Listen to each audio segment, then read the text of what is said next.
सबसे पहले तो मैं दादा महापदम नंद की जयंती पर आप सभी को शुभकामनाएं देता हूं और बधाई देना चाहता हूं नंदवंश युवा वाहिनी को कि जिसने देश में बहुत सारे संगठन हैं। मैं भी पहले पत्रकारिता के माध्यम से अब धक्के खा कर देख रहा हूं कितने संगठन चल रहे हैं, लेकिन बधाई की पात्र है नंद युवा वाहिनी जिसके अध्यक्ष भाई ब्रजेश नंदवंशी है। इनकी टीम को ढेर सारी शुभकामनाएं कि इन्होंने राज्य मुख्यालय पर ही महापदम नंद की जयंती मनाने का साहस किया। मैं इनको मन से ढेर सारी शुभकामनाएं देता हूं। और आप लोगों ने कैप्टन साहब, आरपी सविता जी, जिस तरह से आप लोगों ने यहाँ आकर के, कसम से मेरा मन भी गदगद हो गया। पिछली बार भी मैं आया था, उस समय आदमी कम थे। इस बार जो संख्या यहाँ मौजूद है, मैं गारंटी के साथ कह सकता हूँ ये 10,000 से कम नहीं है। एक एक आदमी के परिवार में, रिश्तेदारों में, सब जगह पता है इस बात का कि नंद की जयंती मनाई जा रही है, दादा महापदम नंद की जयंती मनाई जा रही है। लेकिन साथियों, दुर्भाग्य की बात है केवल इसको नंदवंश के लोग मना रहे हैं और बाकी हम लोग तो सबकी जयंती मनाने का काम करते हैं। बाबा साहब डॉक्टर अंबेडकर की जयंती मनाने का काम करते हैं। सम्राट, चक्रवर्ती सम्राट जिनको कहा जाता है महापदम नंद, और जो इतिहास में दर्ज है, उनकी जयंती मनाने का कोई साहस नहीं कर पाता। इसलिए मैं कहना चाहता हूं आप लोगों से कि अपना ही अपने दुख को जानता है। समाज के लोगों, नंदवंश के लोगों, ये भाई हरिशंकर जी हैं। मैंने इनसे भी कई बार कहा, हमारे राजू भाई यहाँ बैठे हैं। मैं गारंटी से कहता हूं लोग मुझे बैरी समझते होंगे, मैं किसी का बैरी नहीं।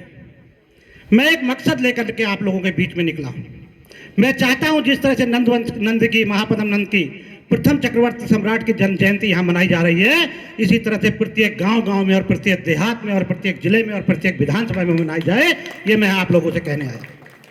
मेरा आप लोगों से अनुरोध है कि मैं भी पॉलिटिकल बात नहीं करूंगा, बिना पॉलिटिकल बात करे रहा भी नहीं जाता। भाई अभी हमारे बबलू श्रीवास्तव बैठे गए, क्या भंते जी बैठे हैं।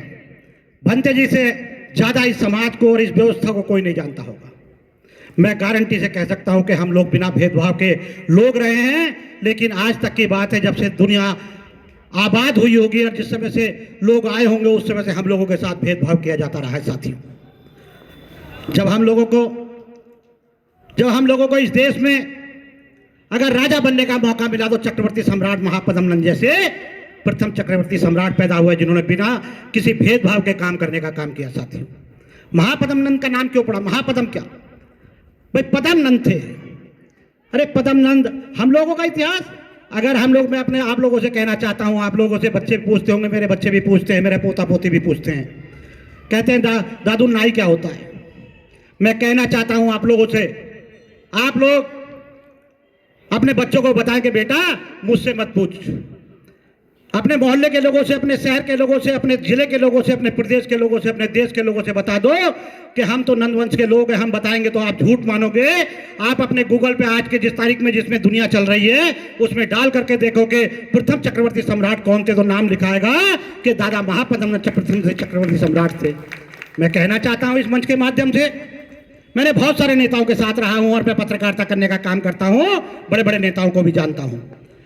बड़े भारी बहुजन मिशन की बात करते हैं, लेकिन जब बात महापदम की आती है तो उनको सांप सूंघ जाता है, उनको सांप सूंघ जाता है। भंते जी बैठे हैं, आदरणीय भंते जी बैठे हैं, भंते जी को पता है सारा। अरे बहुजन समाज के लोगों, मैं कहना चाहता हूं आप लोगों से, हमारे साथ अन्य जातियों ने भेदभाव किया होगा, लेकिन बहुजन समाज के लोग भी हमारे साथ भेदभाव करने का काम करते हैं। मैं यह आप लोगों से कहना चाहता हूं, हम लोगों को जब जब मौका मिला, अगर हम लोग राजा बने तो चक्रवर्ती सम्राट बने, जिसमें केवल 2% लोगों को नाराजगी रही होगी, जो सामंतवादी व्यवस्था के रोग रहे होंगे, जिनको अच्छा नहीं लगता होगा, वो लोग विरोधी रहे। बाकी 98% लोग दादा महापदम के राज से खुश रहे और उन्होंने प्रत्येक व्यक्ति के विकास करने का काम किया। साथियों, पहले न्याय प्रणाली के जनक, आज हम बात करते हैं कि न्याय व्यवस्था कब से लागू हुई। अरे न्याय व्यवस्था का लागू करने वाला अगर कोई था तो महापदम नंद थे। साथियों, ये सभी लोग जानते हैं, लेकिन कहने को कोई तैयार नहीं है। ये नंदवंश के लोगों ने कहना शुरू किया है। मैं कहना चाहता हूं ब्रजेश, जिस तरह से आप लोगों ने नंदवंश की शान में झंडे गाड़ने का काम किया है, मेरा दावा इस बात का है, यदि आप लोग इसी तरह से करते रहे तो प्रत्येक गांव-गांव में एक नंदवंश की जयंती मनाई जाएगी, महापदम नंद की जयंती मनाई जाएगी। साथियों, अभी पिछली बार की बात है, मैं फेसबुक पे रोज लिखा करता हूं, अभी भी मैंने लिखा है, कई लोग ऐतराज भी करते हैं इस बात का। प्रथम चक्रवर्ती सम्राट जो है महान अशोक महान को मानते हैं। मैं कहना चाहता हूं वो भी प्रथम चक्रवर्ती सम्राट रहे होंगे, हमारे पूजनीय हैं। मैं तथागत को भी मानता हूं, मैं गौतम बुद्ध को भी मानता हूं, मैं सभी देश के राजाओं महाराजाओं को मानता हूं। लेकिन कहना चाहता हूं इस मंच के माध्यम से, क्या आप लोगों को चक्रवर्ती सम्राट का नाम लेने में शर्म आती है क्या? केवल एक बात है, जब वो चक्रवर्ती सम्राट हुए तो प्रत्येक जाति और धर्म के लोगों का सम्मान करने का काम किया, प्रत्येक जाति के विकास करने का काम किया। और जब हम लोगों को लोकतांत्रिक प्रणाली में, जब हम लोगों को संविधान के बाद, जब हम लोगों को लोकतंत्र में हमें मौका मिला तो कर्पूरी ठाकुर जी जैसा पैदा हुए, जिन्होंने प्रत्येक जाति के लिए काम करने का काम किया। साथियों, में आप लोगों से कहना चाहता हूं, अरे हम लोगों का ऐसा इतिहास नहीं है। मैं नंदवंश के लोगों, आप लोगों से कहना चाहता हूं, अभी बड़े भाई प्रधान जी कह रहे थे, सबके सामने खड़े थे, यहां मौजूद थे, उन्होंने सबके सामने कहा कि खुद ही को कर बुलंद इतना। ये बात सही है, यदि आप लोगों ने खुद को बुलंद किया है, आप लोगों ने महापदम नंद की जयंती मनाने का काम किया है, तो मैं गारंटी से कह सकता हूं इस देश के 150 करोड़ लोग भी महापदम नंद की जयंती मनाने का काम करेंगे, यदि आप लोगों ने शुरुआत की है। और ये बात सही है, जिस समाज का इतिहास नहीं होता उस समाज का वर्तमान नहीं होता। साथियों, जिस समाज का इतिहास नहीं होता उस समाज का वर्तमान नहीं होता, और जिस समाज का कोई दल नहीं होता उसका कोई बल नहीं होता। साथियों, मैं आप लोगों से कहना चाहता हूं, इरफान भाई, आप भी ये संदेश देने का काम करें, आप भी ये बताने का काम करें कि इस देश में अगर भगवान की भी बात होती है तो उनके साथ भी भेदभाव किया जाता है। साथियों, अगर इस देश में महापुरुषों की बात आती है तो उनको भी जातियों में बांट दिया जाता है। इस देश में यदि सरकारों की बात आती है तो उनको भी जातियों में बांट दिया जाता है। मेरा आप लोगों से कहना है, कैप्टन साहब, आप विनेश भाई के साथ, मैं नहीं कहता मैं कोई पॉलिटिकल पार्टी नहीं चला रहा हूं, मैं गारंटी कैसे कह सकता हूं, मैंने एक बहुजन मिशन, एक मिशन चलाने का काम किया है, जिस बहुजन मिशन में हमारे साथ भेदभाव किया जाता था। इसी तरह से जैसे कर्पूरी ठाकुर जी ने और महापदम नंद ने बिना भेदभाव के काम करने का काम किया, यदि इस विनेश भाई को आप लोगों ने मौका दिया और मेरे साथ खड़े हो गए तो मैं गारंटी के साथ कहता हूं हम लोग भी बिना भेदभाव के काम करने का काम करेंगे। अभी हमारे बीच में प्रधान जी बैठे थे, मैं देखता हूं उनके पास मेरे मित्र भी हैं, मैं कई बार देखता हूं उनके पास जब लोग आया करते थे वो जाति नहीं पूछते हैं।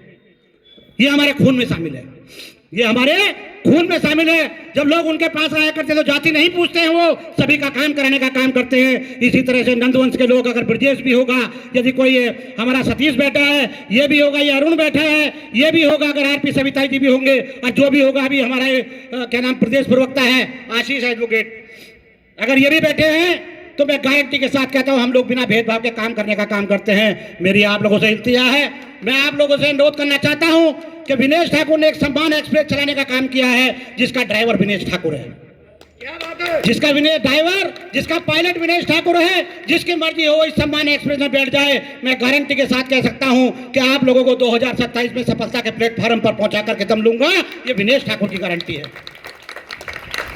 अरे मेरा क्या यार, मुझे बहुत सारे लोग देखा करते हैं, अभी मैं भाषण सुनने थोड़ी आता हूं, कई नेता आते हैं भाषण देकर के चले जाते हैं। ये भाषण की बात नहीं है साथियों, ये हम लोगों को चिंतन करने का विषय है।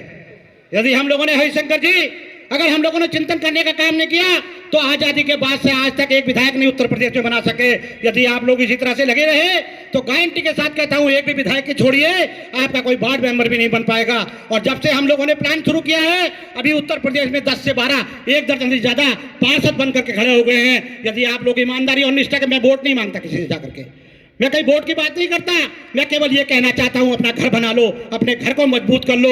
जब आप अपने घर में खड़े हो जाओगे तो बाहर वाले आपका सम्मान शुरू कर देंगे, और किराए के मकान में रहते होगे तो आपको कोई पूछने वाला नहीं होगा। मैं इसी के साथ आप लोगों को, सभी को, यहाँ आने वाले लोगों को बधाई देना चाहता हूं, आप लोगों को ढेर सारी शुभकामनाएं देना चाहता हूं कि आप लोगों ने ये तीसरी बार एक ऐतिहासिक काम करने का काम किया है। और विनेश ठाकुर, मैं कहता हूं नंदवंश के लोगों से, मैं आप लोगों से बहुत छोटा हूं।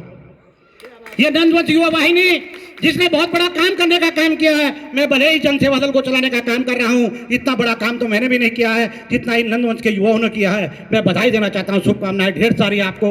और मैं आप लोगों से विदाई लेता हूं और आप लोगों से कहना चाहता हूं कि आने वाला समय आप लोगों का होगा, ये मेरी गारंटी है। नमस्कार, जय हिंद, जय महापदम।